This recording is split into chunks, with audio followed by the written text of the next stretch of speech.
hiya, Maynard running in off camera looking very urgent like a Channel 7 news reporter to tell you that we're here standing next to the droid ute here. This car is almost as dangerous as a Ford Fiesta. Almost. But that's because it's got weapons on it and stuff like that.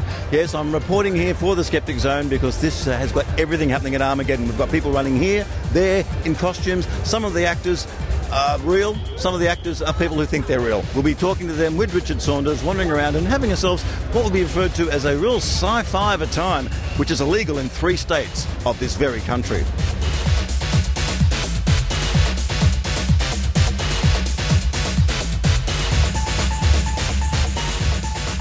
I'm here with what is basically referred to as the Bat family. Now, as you can tell, Batman has his iPod on underneath that. Can't hear a thing I'm saying, so I'll address most of my comments here to that is a stunning costume. Thank you very much. Now, it's only my guess that you might be the principal costume maker in the family. Is that correct? That's very incorrect. It's actually Batman. Get out! Batman is the one with the sewing machine. That's the one. Yeah. That's the one that's got Bat sewing machine on a sign in the Batcave, so he knows. And there's the Bat overlocking machine just next to that, I'm sure, as well. Yeah, and look, how many hours is in your costume?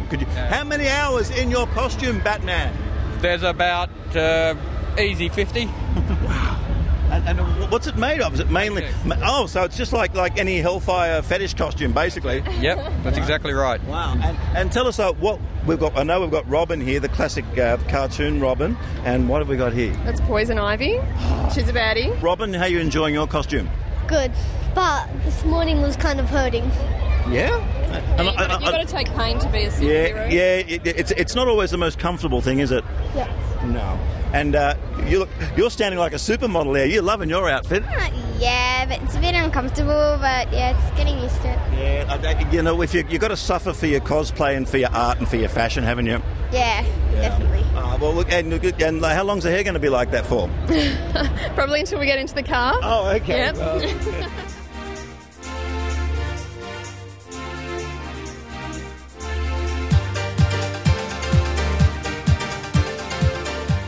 Well, I'm here with Paul from, as you can see behind me, the Doctor Who Club of Australia, and you'd be in the perfect place here. At Armageddon, there's fans everywhere, here, there, walking past the camera, pointing, waving, wondering where your blue phone box is. Well, we've got one that's up on the top there. It's a nice blow-up one. That is an inflatable blue one. That's great. It is an inflatable blue one. We've got the inflatable Dalek, of course, as well. And look, one of the things I want to ask about Doctor Who is, like, I was watching the statues that cried, those ones that you blink, and that one of the really recent episodes. And someone actually said to him, "Oh yeah, look, you can fly away in your blue phone box, and I'm the one that's got to tell all these people's families that died what went on." That's the thing. Doctor Who turns up, does his thing, pings off, and everyone else has got to continue with their life as usual. That's pretty cool, really. You don't have to suffer many consequences.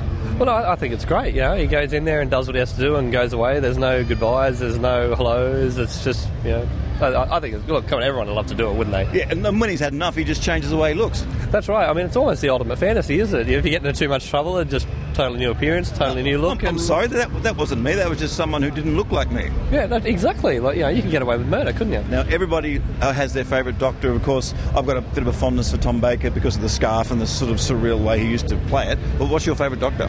Like you, my favourite's Tom Baker as well. I loved it. I grew up with him. Yeah, was that just because we were the right age now? Because, I mean, like, sure, he's a great actor, but, you know, if you put them side by side, it's hard to tell. Maybe it's just because we were that age. It's possible. I actually find it hard to compare between the new era and the classic era, like the older era. Okay, so how come Leela never got her own spin-off, really?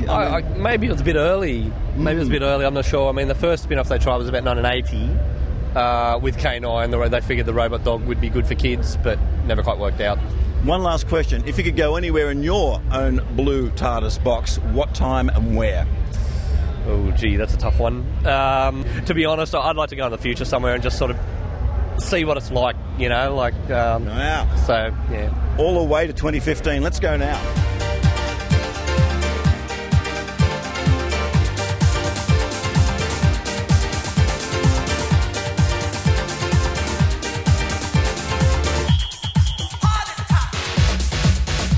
And tell me, who are you, and like, how long did that costume take? Because, you know, it's almost a bit Mardi Gras what you got going on there. Right, thanks. I am a blood elf from World of Warcraft.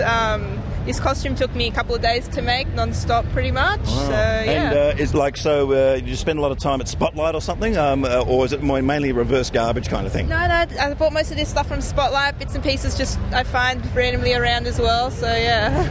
Now, have you had any clothing malfunction so far? Because with that kind of stuff, you make it hasn't been out in public before, something can go pop, and then hello, everyone sees your undies. Well, yes, it has been out in public before, but yeah, here it keeps popping, so that gets a bit annoying.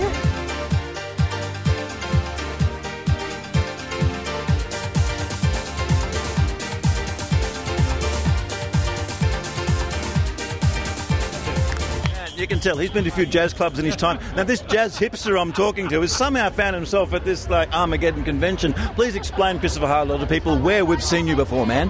Well, hopefully you've seen me. Apart from on that poster there, which scares the kapoopy out of me, but yeah. That's pretty nice. I look good with earrings. I think it's my big thing. I've been in Sanctuary. Sanctuary's, we're in our third season right now, hopefully doing our fourth in the next month or so. Now, how nervous does an actor get around about renewal time?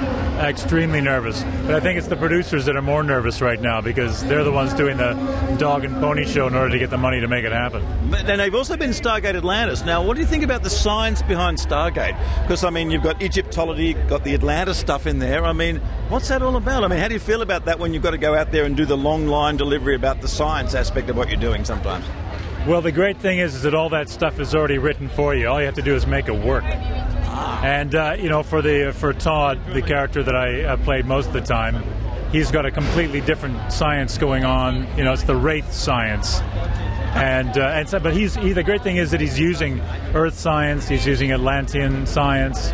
So he's, blending all these things together, and it's mixed with some creative stuff. Which would mean that when you come to a convention like this and real spotters of the show would ask you unusual questions about the science that maybe hasn't been in the script, so you've got to ad-lib a bit, haven't you? Yeah, like I just did. Yeah, you did pretty well there then. And what's been the most unusual prop you've had to work with? Because obviously you've got science stuff on the set there and you go, oh, here you have this orbit, does this kind of thing, and you go, and you've got to make it work. You've got to make it believable. I think it's probably the ZPM. Oh, explain that, sorry. Well, that's the main power source. It's basically what everyone's looking for in Atlantis in order to power up every single thing they have. And they're using the ZPM to power up their ships. They're looking for ZPMs in order to power up their reproductive. Now, what do you think of the sci-fi fans here in Australia? Are they a different breed, a different cut from? Fantastic. The people here are amazing because we got. I mean, if you can't really look over here, but there's so many people dressed up in anime costumes and all sorts of fantasy costumes. Has anyone been as you here today? Have you been to many conventions where they've been you? There haven't been any Wraith here, but there was someone here who was dressed as a Wraith Queen last year. That's cool. So yeah, no, it's been great. And had any odd moments? Because sometimes the fans like to get touchy-feely, as we know. Today I got married.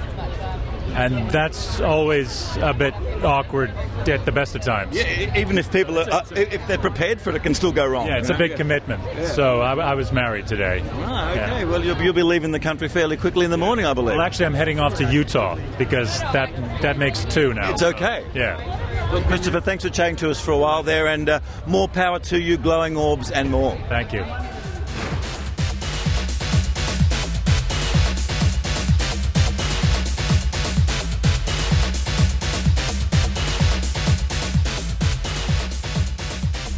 Well, what a day we've had here at Armageddon. I think, old Yoda here, we're going to go cross Kingsley cruising happily out to hit the club scene there, have a few coffees, with the stormtroopers, that kind of stuff, because they hang after hours. It's a little-known fact. We'll catch you later. What a day it's been at Armageddon. We've seen people, we've been people, we have experienced people here, and now we need a good nightclub at break. See you later. Is this moving?